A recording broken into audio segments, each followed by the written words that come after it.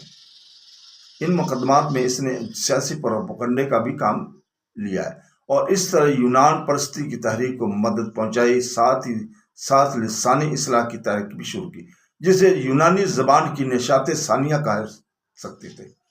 موجودہ یونانی زبان اسی کی کوششوں کی مرہون محنت ہے جو ابھی بولی جاتی ہے وہاں پہ۔ ایلسن فیلپس وہ لکھتا ہے کہ مرات خصوصی سے پہلے بھی سلطان کی عیسائی رعایا اپنی مذہبی ارکان کے ادا کرنے، دولت جمع کرنے اور جس طرح چاہے تعلیم حاصل کرنے میں بالکل آزاد ہوتے تھے۔ عیسائی کلیسیان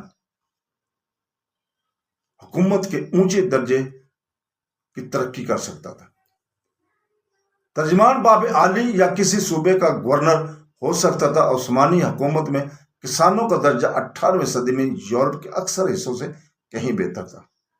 زرعی غلامی جو تمام عیسائی یورپوں میں تقریباً عالمگیر تھی، ترکی میں مقصود ہو چکی تھی اور ترکی مملکت کے حصوں میں کاشتکاروں کی ایسی خوشحالی تھی کہ اس سے بعض ان قوموں کے کسان جو زیادہ مہذب سمجھی جاتی تھی واقف بھی نہ تھے۔ اب جو ہم حالات کی موجودگی میں یونانیوں کا علم بغاوت بلند کرنا توجب سے خالی نہیں تھا، لیکن واقعہ یہ ہے کہ یونانیوں کو جو مراحت سلطنت عثمانیہ میں حاصل تھی وہیں ان کی حوصلہ افزائی کا سبب بن گئی۔ اس کے علاوہ دولت عالیہ کی بڑھتی ہوئی کمزوری اور اس کے اندرونی معاملات میں یورپین حکومتوں کی مداخلت، یونانیوں کے ساتھ روس کی سازشیں اور پھر انقلاب فرانس کی عام ہنگامی خیزی، ان سب نے مل کر یونانی قوم کو، جسے خود سلاطین عثمانی کی پالیسی نے ریاست کے اختیارات دے کر شروع ہوئی سے ایک حد تک حکومت خود مختاری تفویض کر دی تھی، مکمل آزادی کے لیے آگے بڑھایا اور بالآخر انگلستان، روس اور فرانس کی حمایت نے اسے کامیاب بھی کیا۔ یونان کی تاریخ آزادی پر انقلاب فرانس کا بہت زیادہ اثر ہے۔ اس وقت یورپ کا کوئی ملک ایسا نہ تھا جو فرانس کے عہد آفرین انقلاب سے متاثر نہ ہوا۔ یونانیوں نے بھی اس انقلاب کا خیر مقدم کیا۔ ان پر پیرس کی ادبی انجمنوں کا اثر خصوصیت کے ساتھ پڑا۔ بقول فنلے انہوں نے دیکھا کہ تحریر اور تقریر سے تلوار کا کام لیا جا سکتا ہے، یعنی حکومت الٹ دی جا سکتی ہے۔ یونانی چونکہ تحریر اور تقریر میں ہمیشہ سے ماہر نہ رہے ہیں، اس لیے انہوں نے سلطنت عثمانیہ کا تخت الٹ دینے کی غرض سے ادبی مجلسیں اور خفیہ انجمنیں قائم کرنی شروع کر دی تھی۔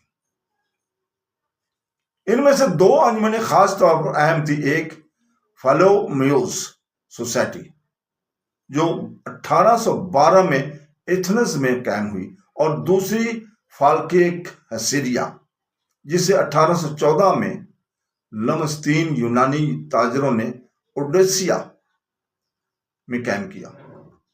فائلومیوس سوسائٹی ایک قسم کی ادبی انجمن تھی اور وہ اپنے سرمایہ سے یونانیوں کی تعلیم حاصل کرنے کے لیے یورپ کی یونانی یونیورسٹیوں میں بھیجتی تھی۔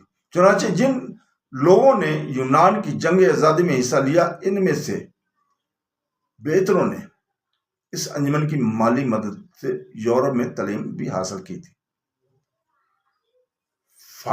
فالکیک ہسیریا ایک سیاسی انجمن تھی جو خاص طور پر یونان میں انقلاب پیدا کرنے کی غرض سے قائم کی گئی تھی۔ فنلے کا بیان ہے کہ اس کے ابتدائی ارکان دیولیے، تاجر اور سازشی قسمت عظمات ہیں۔ انجمن کا بنیادی مقصد یہ تھا کہ عثمانیہ کو جوا کندھے میں سے اتارنے کے بعد مشرق میں یونانی سلطنت اثر نو قائم کی جائے اور اس کے لیے تمام یونانی کو فوجی حیثیت سے منظم کیا جائے۔ اس مقصد کے حاصل کرنے کے لیے غرض سے انجمن نے ہر جائز اور ناجائز سارے طریقے آزمائے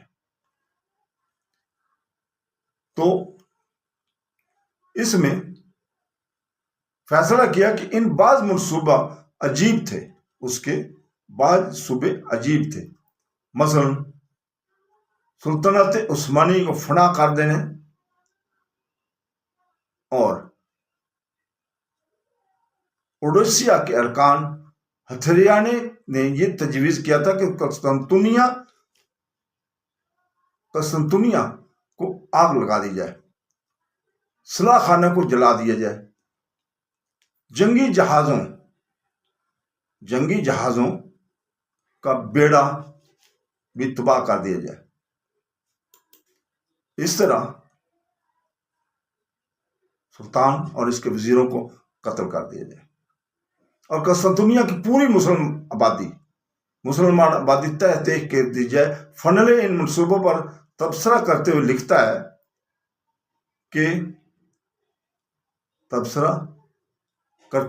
ہے کہ یہ تجارت پیشہ مفسدہ پرداز خیال کرتے تھے کہ ایک صلاح خانہ میں آگ لگا کر اور ایک بادشاہ کو قتل کر کے وہ سلطنت کا تختہ الٹ سکتے ہیں۔ انہوں نے اس امکان کا نظر انداز کر دیا تھا کہ اس سے کروڑوں جنگجو مسلمانوں کی آتش غضب بجا طور پر بھڑک اٹھتی اور وہ خونی انتقام کے جوش میں ترکی کی حکومت کو بچانے کے لیے قسطنطنیہ کی طرف دوڑ پڑتے،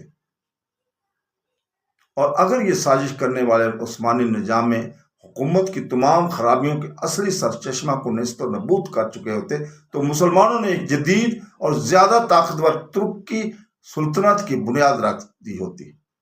ہتھیلیا کی کامیابی کے بعد بڑی وجہ وہ خیالات تھے جو عام طور پر اس وقت سلطنت عثمانیہ کے متعلق پھیلے ہوئے تھے۔ عموماً یہ سمجھا جاتا تھا کہ یہ سلطنت اپنی زندگی کی آخری منزلیں طے کر رہی ہے اور روس بہت جلد قسطنطنیہ پر حملہ کر کے قبضہ کرنے والا۔ ہتھیلیا اس زمانے میں قائم ہوئی جب یہ خیالات یونانی میں کثرت سے پھیلے ہوئے تھے، چنانچہ اس کے ممبروں کی تعداد تیزی کے ساتھ بڑھتی گئی اور تھوڑے ہی دنوں میں ہزاروں تک پہنچ گئی، اور بہت سے دولت مند اور ذی العشر یونانی اس میں شامل ہو گئے تھے۔ روس کے بہت سے فوجی افسر بھی اس کے ممبر ہو گئے تھے۔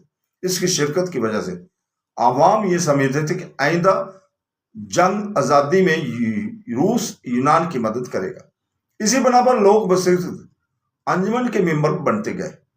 میرٹ کا بیان ہے کہ 1820 تک اس کے ممبروں کا شمار 2 لاکھ تک پہنچ گیا تھا۔ ہر طبقہ کے لوگ اس میں داخل ہوتے تھے، دلی خلوص اور جانثاری کے ساتھ یونان کی آزادی کے لیے اپنے آپ کو وقف کر دینا رکنیت کی ایک لازمی شرط تھی۔ جو لوگ انجمن میں داخل ہوتے تھے ان کو یہ حلف دیا جاتا تھا اپنے مذہب اور وطن کے لیے جنگ کرو، اپنے مذہب اور قوم اور اپنے ملک کے دشمنوں سے نفرت کرو، انہیں ستاؤ، انہیں بالکل نیست و نابود کر دو۔ اس انجمن کا ایک اہم قانون یہ تھا کہ ہر ممبر کو اپنے لیے اسلحہ اور گولہ بارود فراہم کرنا پڑتا تھا۔ انجمن کے ایجنٹ، جن کو مبلغ یا دائی کہتے تھے، سلطنت عثمانی کے ہر حصہ میں یونانی کلیسیا کے پیروں کے پاس بھیجے جاتے تھے تاکہ ترکوں کے خلاف نفرت اور روس کے ساتھ عقیدت کے جذبات پھیلائیں۔ ہتھیلیا کی شاخیں، اس کے نمائندے سلطنت عثمانیہ کے ہر یورپین صوبہ میں، ایشیائی کے کوچے کے تمام بڑے بڑے شہروں میں اور ہر غیر مسلم میں جہاں یونانی کی کوئی تعداد آبادی تھی پھیلے ہوئے تھے۔ تو دوستو ہم اسی جگہ پہ رکتے ہیں۔